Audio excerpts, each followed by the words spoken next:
et du Saint-Esprit. Amen.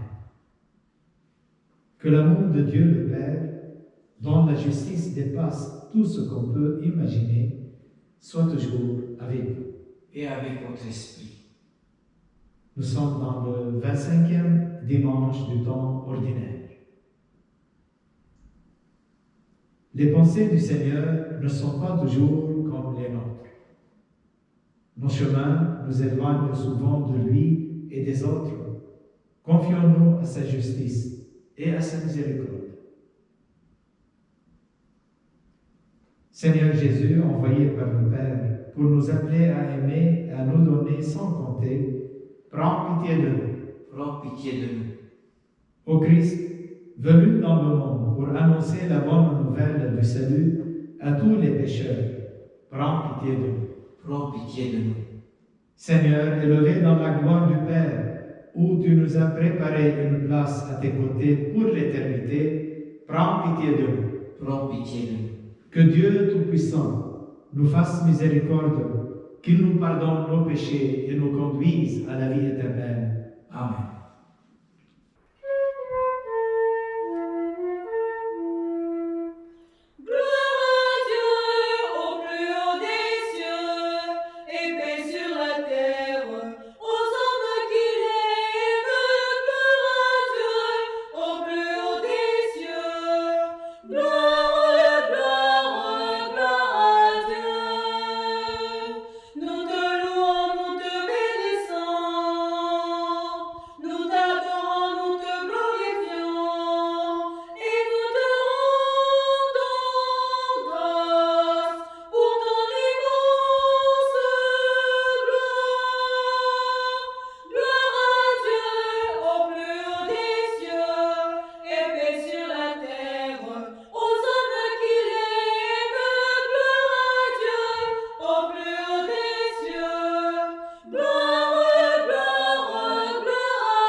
Prions.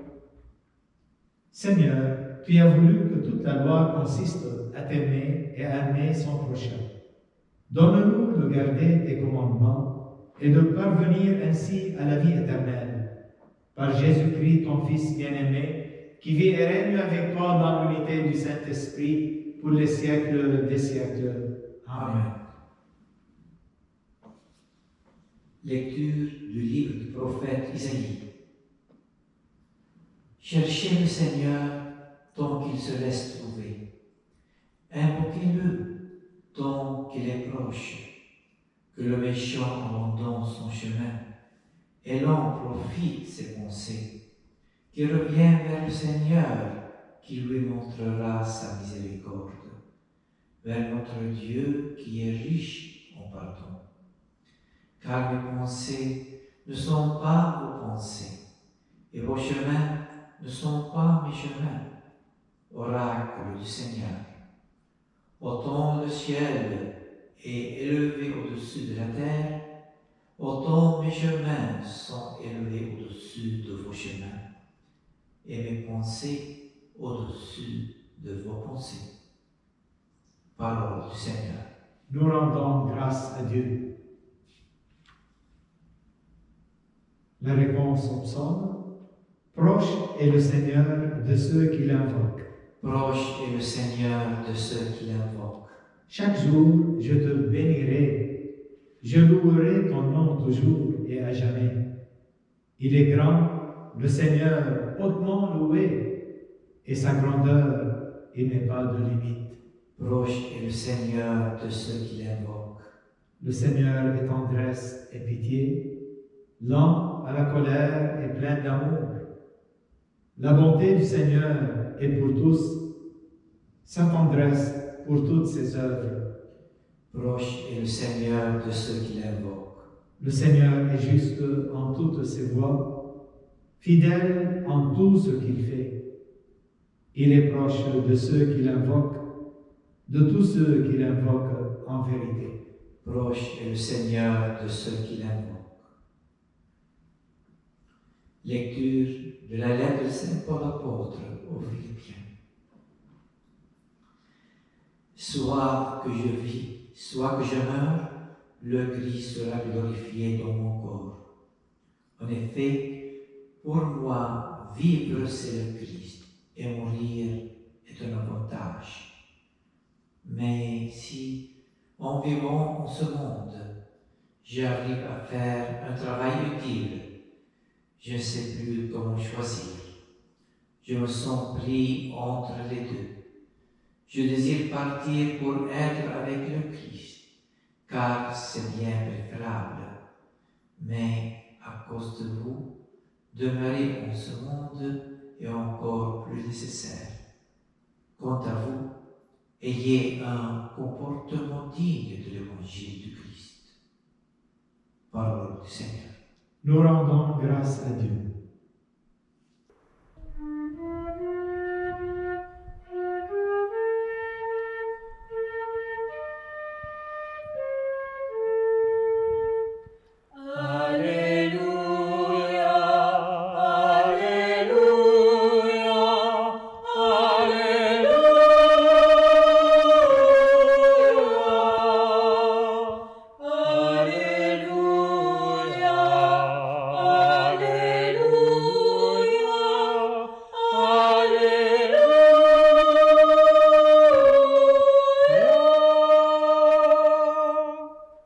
La bonté du Seigneur est pour tous, sa tendresse pour toutes ses œuvres. Tous acclameront sa justice. Alléluia, Alléluia, Alléluia,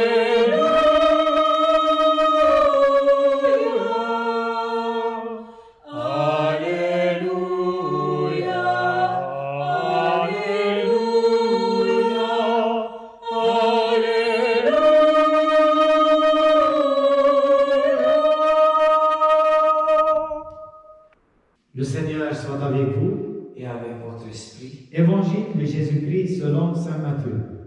gloire à toi, Seigneur Jésus. En ce temps-là, Jésus disait cette parabole à ses disciples. Le royaume des cieux est comparable au maître d'un domaine qui sortit dès le matin afin d'embaucher des ouvriers pour sa vigne. Il se mit d'accord avec eux sur le salaire de la journée. Un denier, c'est-à-dire une pièce d'argent. Et il les envoya à sa vigne. Sorti vers 9 heures, il en vit d'autres qui étaient là, sur la place, sans rien faire. Et à ceux-là, il dit, « Allez à ma vigne, vous aussi, et je vous donnerai ce qui est juste. Ils y allèrent, il sortit de nouveau vers midi, puis vers 3 heures, et fit de même.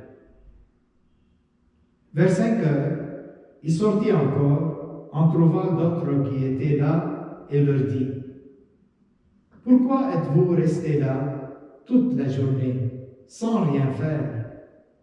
Ils lui répondirent, « Parce que personne ne nous a embauchés. » Il leur dit, « Allez à ma vigne, vous aussi. » Le soir venu, le maître de la vigne dit à son intendant, « Appelle les ouvriers, distribue le salaire, en commençant par les derniers, pour finir par les premiers. » Ceux qui avaient commencé à 5 heures s'avancèrent et reçurent chacun une pièce d'un denier. Quand vint le tour des premiers, ils pensaient recevoir davantage, mais ils reçurent eux aussi chacun une pièce d'un denier. En la recevant, ils récriminaient contre le maître du domaine. Ceux-là, les derniers venus, n'ont fait qu'une heure, et tu les traites à l'égal de nous, qui avons enduré le poids du jour et la chaleur. Mais le maître répondit à l'un d'entre eux, « Mon ami, je ne suis pas injuste envers toi.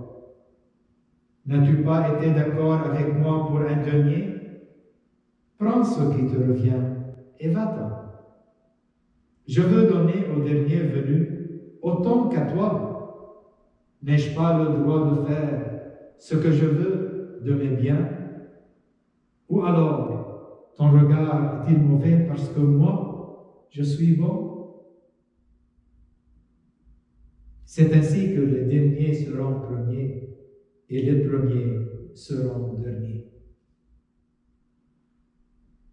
Acclamons la parole de Dieu. Louange à toi, Seigneur Jésus.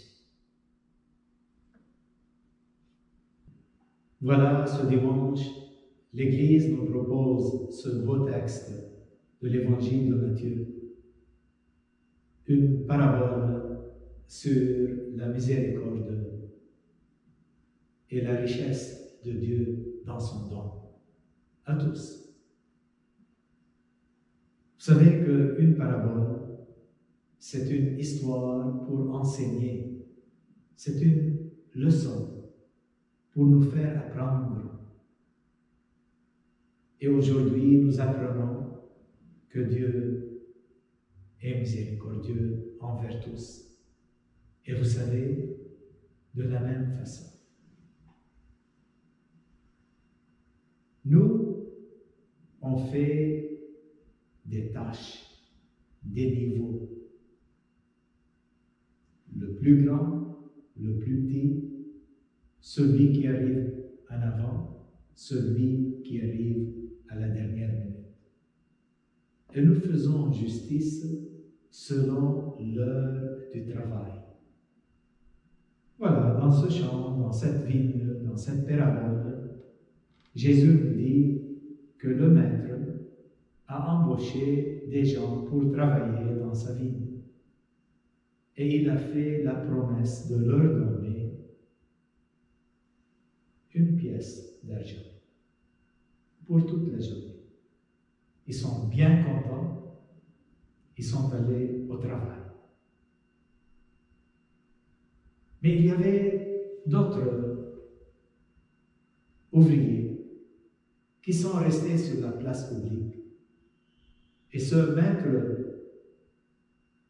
du domaine passe durant la journée et voit qu'il y a des gens, des ouvriers, que personne n'a embauchés. Alors il commence à les inviter à plusieurs reprises, à 10 heures, à 11 heures, dans l'après-midi, et même 1 heure avant la fin de la journée. Et il leur a dit, allez travailler dans ma vigne. Et moi, je vous donne ce qui est juste. Ce qui me rappelle quand j'étais enfant dans mon village, dans la montagne du Liban, mon père allait sur la place publique durant l'été pour être embauché par quelqu'un pour travailler dans les champs. Et moi, j'ai fait l'expérience, quand j'avais 8 ans, commencé à aller à la place publique pour être embauché à cueillir des fruits sur les arbres. Je sais bien le sentiment dans le cœur de quelqu'un qui attend et quelqu'un qui a besoin de 10 ouvriers. Il va prendre les 10 et laisser les autres sur la place publique, attendant quelqu'un d'autre pour les embaucher. Et parfois, il restait là jusqu'à midi en attendant quelqu'un. Et parfois, ils ne sont pas embauchés. Ils reviennent chez eux avec une grande tristesse parce qu'ils ont manqué au travail qui va leur procurer de l'argent pour nourrir leur famille. Alors c'est quelque chose de très humain, de très réel dans la réalité de Jésus, dans ce temps de Jésus. Aujourd'hui, on peut penser à nos frères et sœurs qui sont dans leur travail et qui sont laid off, sont envoyés, ils n'ont plus de travail pour eux. Alors c'est quelque chose qui appartient à notre expérience de chaque jour. Le travail est très important. Le travail, c'est un don de Dieu, parce qu'on est capable de travailler. Maintenant, ce qui est arrivé dans cette histoire, c'est le contraire de ce que nous, humains, pensons. Nous pensons à l'union.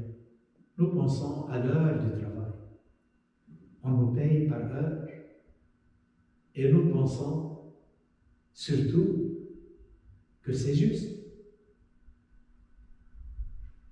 Mais Dieu a une surprise pour nous. Comme dit la première lecture, mes chemins ne sont pas vos chemins. Comme je pense, ce n'est pas comme vous pensez. Et c'est ça la grande surprise de Dieu pour nous. Il ne pense pas comme nous. Il pense à sa façon. Notre justice est très limitée. Tu fais ça, tu gagnes ça. Pour Dieu, c'est tout à fait différent. Tout d'abord, quand il a, à la fin de la journée, demandé aux travailleurs, aux ouvriers de venir prendre leur salaire, il a commencé par les derniers arrivants. Et à chacun de ces derniers, surtout celui qui est arrivé à 5 heures le soir, il a travaillé une seule heure, il lui a donné une pièce d'argent. Et puis ensuite, il a donné à tout le monde le même salaire. Les premiers pensaient un peu que, maintenant s'il a donné une pièce d'argent à quelqu'un qui a travaillé 1 heure, sûrement il va nous donner de plus à nous. Et la réponse, comme vous avez entendu, il dit à quelqu'un de ces premiers, mon ami, je ne suis pas injuste envers toi. N'as-tu pas été d'accord avec moi pour 1 denier? Prends ce que tu reviens et va-t'en. Je veux donner au dernier venu, autant qu'à toi. N'ai-je pas le droit de faire ce que je veux de mes biens? Et écoutez bien ce qu'il dit. Ou alors, ton regard est-il mauvais parce que moi, je suis bon? Tu mets ma miséricorde en doute? Est-ce que tu vas m'enseigner mon métier de Dieu? Non, mon ami. Je veux faire ce que je veux avec mon amour.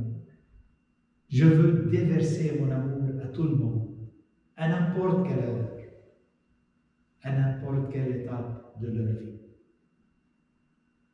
Et ici, c'est très important pour nous d'aller voir les images de cet amour dans l'Évangile, dans la vie de l'Église. Tout d'abord, on peut penser à la vie de Saint Augustin, qui a vécu légèrement dans sa vie. Et à un moment de sa vie adulte, il rencontre le Christ. Et il devient l'apôtre de Jésus, le disciple de Jésus. Non seulement il croit, il est baptisé, mais il devient un prêtre, un évêque, le plus grand théologien de l'Église catholique et de la chrétienté, un père de l'Église très solide. C'est quelqu'un qui est arrivé au champ de Dieu, à travailler pour Dieu vers le midi. Et voyez comment il a travaillé. Prenons un peu l'exemple de Saint Paul. Non seulement il ne travaillait pas pour Dieu, mais il tuait les chrétiens. Il était persécuteur des chrétiens. Et à un moment donné, Jésus lui dit, « Saul, Saul, pourquoi me persécutes-tu » Et il l'invite à travailler avec lui, à être ouvrier dans l'Évangile. Et voilà, est-ce que vous pensez, vous pouvez imaginer l'Église sans Saint Paul? Maintenant, vous comprenez comment et pourquoi Dieu déverse son amour total pour chacun de nous. Qu'il soit premier ou dernier, pour Dieu, ça n'a pas d'importance. L'important pour Dieu, c'est deux choses. Que nous acceptons de travailler dans sa vie, dans son Église, dans son Évangile, dans sa bonne nouvelle. Et la deuxième chose, comme nous disent les grands saints, presque tout le monde, les saints nous disent, ce n'est pas ce que nous faisons, c'est avec quelle manière nous le faisons, avec quel amour nous le faisons. Très important ça. Avec quelle intensité d'amour on travaille. Parce que si on travaille avec amour, on ne pense pas à l'heure. On ne pense pas à notre profit. Ce qu'on pense, ce qu'on fait, c'est à lui et pour lui. Comme dit Jésus à Sainte Faustine, tout ce que vous faites, faites-le pour moi, en mon nom. Vous le faites pour moi et en mon nom parce que je serai là à vous aider à le faire parfaitement. C'est ça l'œuvre de Dieu en nous. Ce denier, cette pièce d'argent, c'est son amour qui nous invite à se donner totalement comme lui il a fait. Et c'est lui qui nous donne le courage de le faire. C'est ça, sa justice, pour tout le monde. Déverser son amour, combler les cœurs de la totalité de son amour, de sa miséricorde. Reste à nous de travailler avec ce que Dieu nous donne. Il y a un épisode dans l'Évangile qui éblouit tout le monde. Et c'est l'épisode où Jésus sur la croix. Et il y a les deux larrons, un à gauche et un à droite. Un de ces larrons, à un moment donné, qui a vécu dans la débauche, il a été un grand criminel. Voyant Jésus à côté de lui, il voit dans cet homme toute l'innocence et il voit dans cet homme son sauveur. quelqu'un qui arrive à la dernière minute de sa vie. Et il dit à Jésus, Jésus, rappelle-toi de moi quand tu entres dans ton royaume. Il susurre dans son oreille. Et Jésus à lui répondre. Jésus doit faire un grand effort pour parler, pour respirer. Et Jésus était attentif à cet appel. Et il prend tout le courage, le dernier courage de sa vie sur la terre. Et il dit à ce larron, je te promets, aujourd'hui même, tu seras avec moi dans le paradis. Sans passer par le purgatoire. Le premier saint canonisé par Jésus lui-même, arrivé à la dernière minute, ça nous donne une grande joie pour nous tous, pour tous les pécheurs du monde. Et on doit être heureux pour le larron et pour nos frères et sœurs qui vont arriver à la dernière minute, demander le pardon et avoir le pardon du Seigneur, pour être récompensés et devenir héritiers du royaume de Dieu. Vous savez, dans la vie de nous, les prêtres, il y a beaucoup d'expériences à ce sujet. Et ce que je vois toujours, c'est notre refus de voir les autres arriver au salut, à la dernière minute, comme ces gens-là dans l'Évangile. Comme nous avons un regard mauvais envers nos frères, une jalousie, je ne sais pas. Quelqu'un me disait une fois, ce quelqu'un qui a vécu une vie difficile et une personne a rendu sa vie difficile. À un moment donné, cette personne se questionnait. Est-ce que Jésus va pardonner à cette personne? Et moi, je lui dis, sûrement, et tu dois être heureux que Jésus va pardonner à cette personne s'il demande le pardon. Cette personne était incrédule. Mais comment, après tout ce qu'il a fait, il va lui pardonner? C'est ça la justice de Dieu. Elle n'est pas comme on pense. Elle est tout à fait différente. Sa justice est l'autre face de sa miséricorde. Est-ce qu'on peut avoir ceci dans notre cœur et avoir le courage d'être joyeux pour tous ceux et celles qui arrivent à la dernière minute et reçoivent le pardon du Seigneur? Peut-être sera quelqu'un de notre famille. Je ne sais pas, peut-être sera quelqu'un de nous. Notre joie, c'est que Dieu est attentif à notre repentir et il va nous exaucer. Je crois en Dieu, le Père Tout-Puissant, Créateur du ciel et de la terre, et en Jésus-Christ, son Fils unique, notre Seigneur, qui a été conçu du Saint-Esprit, est né de la Vierge Marie, a souffert sous Ponce Pilate, a été crucifié, est mort et a été enseveli, est descendu aux enfers, le troisième jour est ressuscité des morts, est monté aux cieux, est assis à la droite de Dieu le Père Tout-Puissant, d'où il viendra juger les vivants et les morts. Je crois en l'Esprit Saint, à la Sainte Église catholique, à la communion des saints, à la rémission des péchés, à la résurrection de la chair et à la vie éternelle. Amen. Le Seigneur nous appelle toujours à travailler à sa vie, à bâtir un monde meilleur.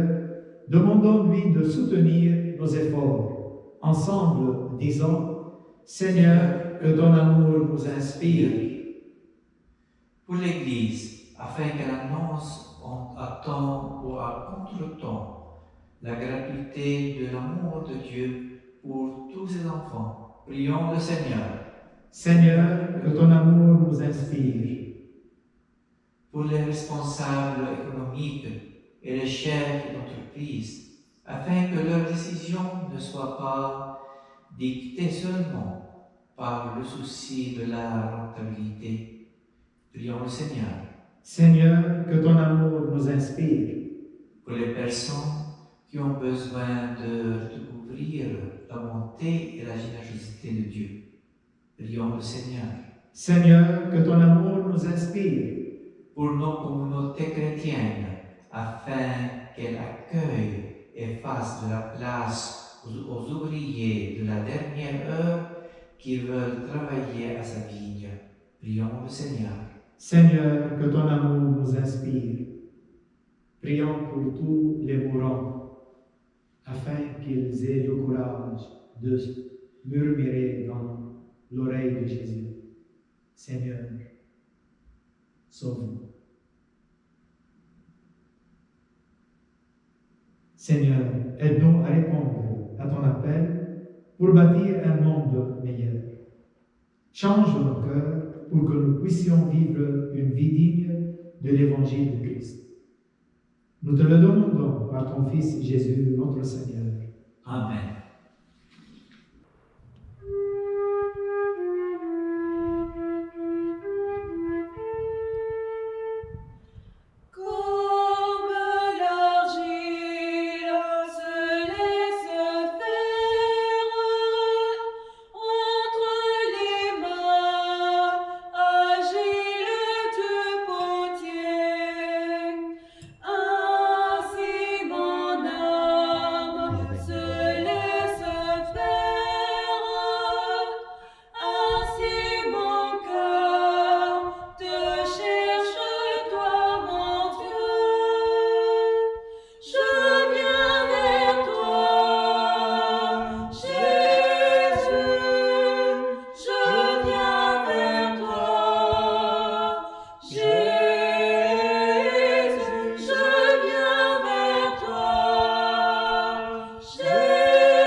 Reçois favorablement, Seigneur, les offrandes de ton peuple, pour qu'il obtienne dans le mystère eucharistique les biens auxquels il croit de tout son cœur.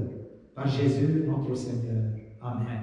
Le Seigneur soit avec vous. Et avec votre esprit. Élevons notre cœur. Nous retournons vers le Seigneur. Rendons grâce au Seigneur notre Dieu. Cela est juste et bon. Vraiment, il est juste et bon de te rendre gloire, de t'offrir notre action de grâce toujours et en tout lieu. À toi, Père très saint, Dieu éternel et tout-puissant. Ton amour pour le monde est si grand que tu nous as envoyé un sauveur. Tu l'as voulu semblable aux hommes en toutes choses, à l'exception du péché, afin d'aimer en nous ce que tu aimais en lui. Nous avions rompu ton alliance. Nous la retrouvons dans l'obéissance de ton Fils. Voilà pourquoi, Seigneur, avec les anges et tous les saints, nous proclamons ta gloire en chantant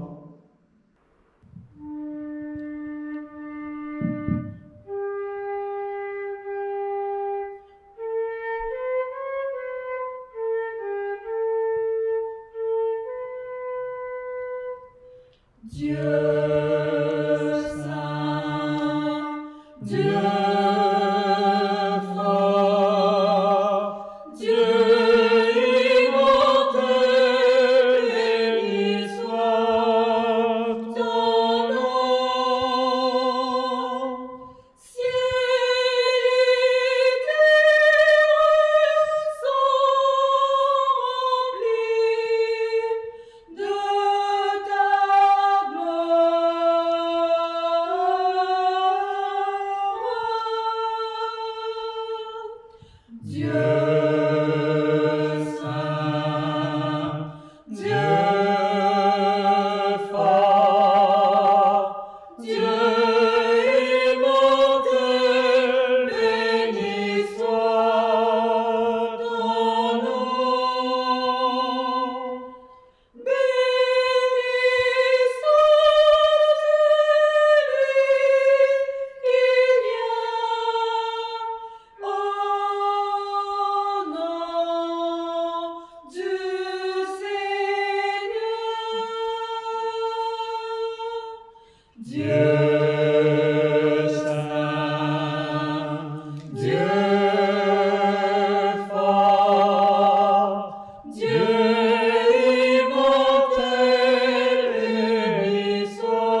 qui es la source de toute sainteté, Seigneur, nous te prions. Sanctifie ces offrandes en répandant sur elles ton esprit, qu'elles deviennent pour nous le corps et le sang de Jésus, le Christ notre Seigneur. Au moment d'être livré et d'entrer librement dans sa passion, il prit le pain, il rendit grâce, il le rompit et le donna à ses disciples en disant, « Prenez et mangez-en tous, ceci est mon corps livré pour vous. »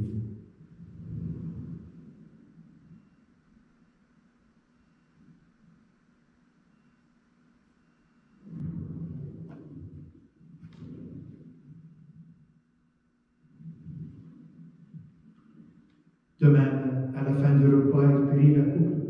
De nouveau, il rendit grâce et la donna à ses disciples en disant, « Prenez et buvez-en tous, car ceci est la coupe de mon sang, le sang de l'alliance nouvelle éternelle, qui sera versé pour vous et pour la multitude en rémission des péchés. Vous ferez cela en mémoire de moi. »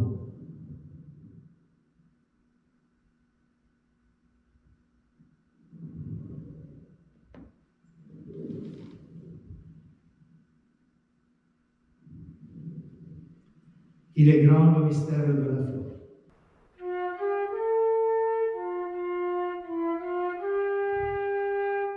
Tu es là au cœur de nos vies, et c'est toi qui nous fais vivre.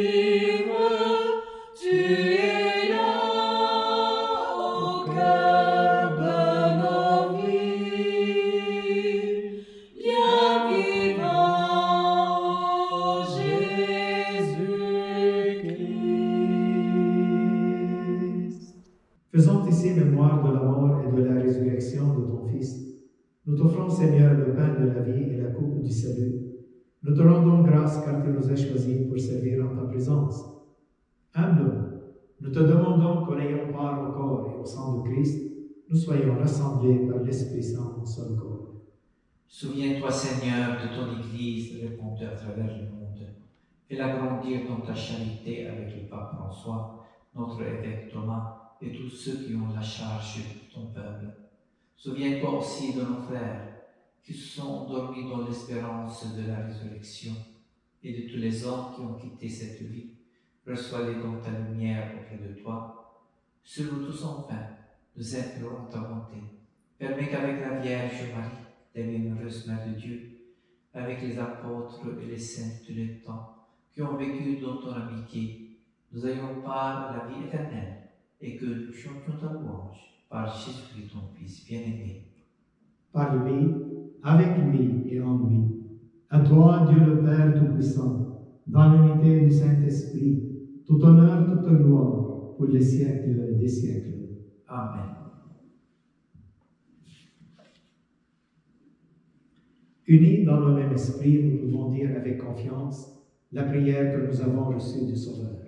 Notre Père, qui es aux cieux, que ton nom soit sanctifié, que ton règne vienne, que ta volonté soit faite sur la terre comme au ciel. Donne-nous aujourd'hui notre pain de ce jour. Pardonne-nous nos offenses, comme nous pardonnons aussi à ceux qui nous ont offensés, et ne nous laisse pas entrer en tentation, mais délivre-nous du mal. Délivre-nous de tout mal, Seigneur. Donne la paix à notre temps.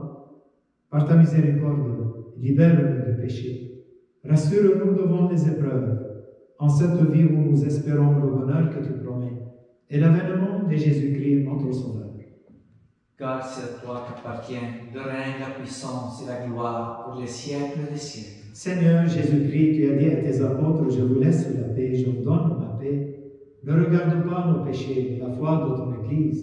Pour que ta volonté s'accomplisse, donne-lui toujours cette paix et conduis-la vers l'unité parfaite, toi qui règnes pour les siècles des siècles. Amen. Que la paix du Seigneur soit toujours avec vous. Et avec votre esprit. Dans la charité du Christ, donne-vous la paix.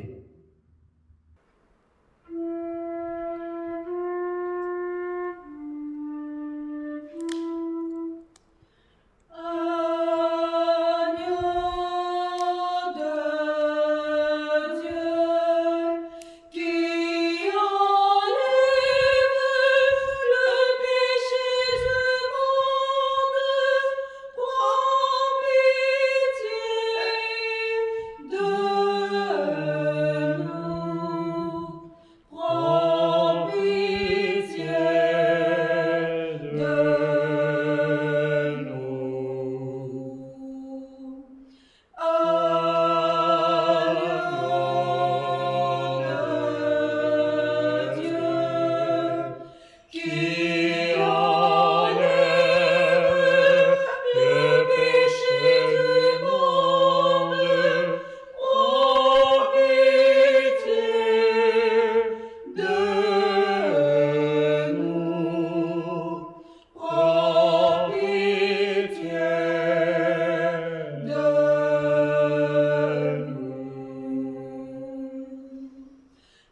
Seigneur Jésus-Christ, que cette communion à ton corps et à ton sang n'entraîne pour nous ni jugement ni condamnation, mais qu'elle soutienne nos esprits et nos corps et nous donne la guérison.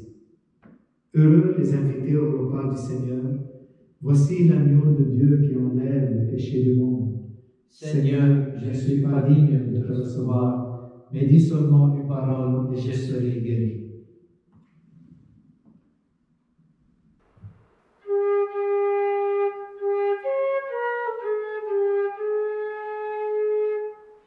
Cherchez avec toi dans nos vies les pas de Dieu,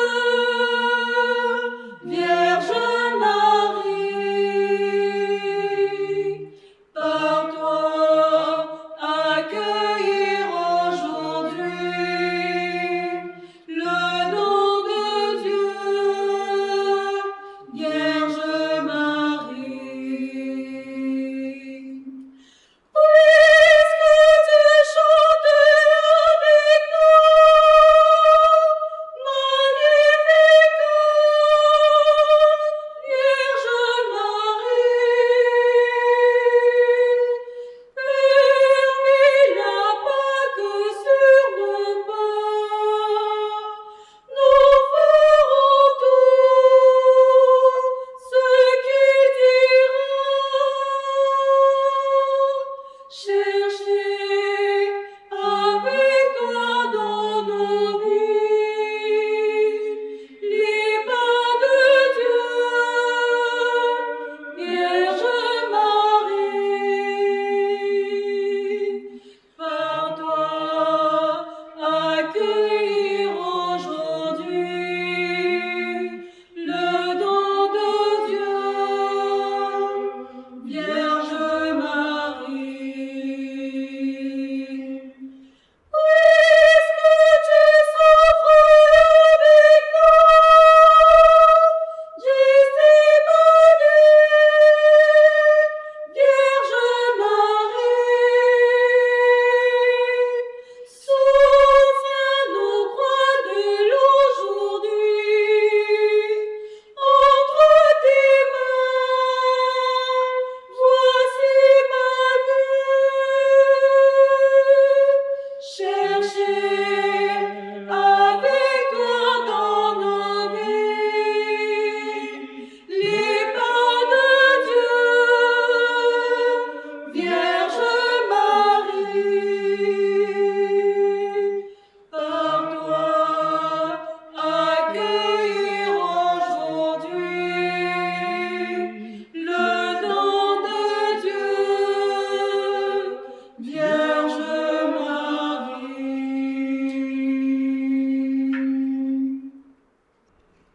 Prions le Seigneur.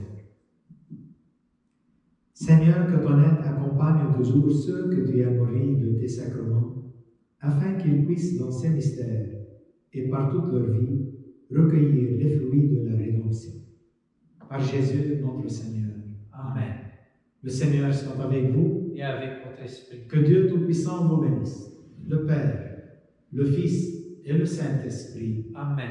Allez dans la paix de Christ. Rendons grâce à Dieu.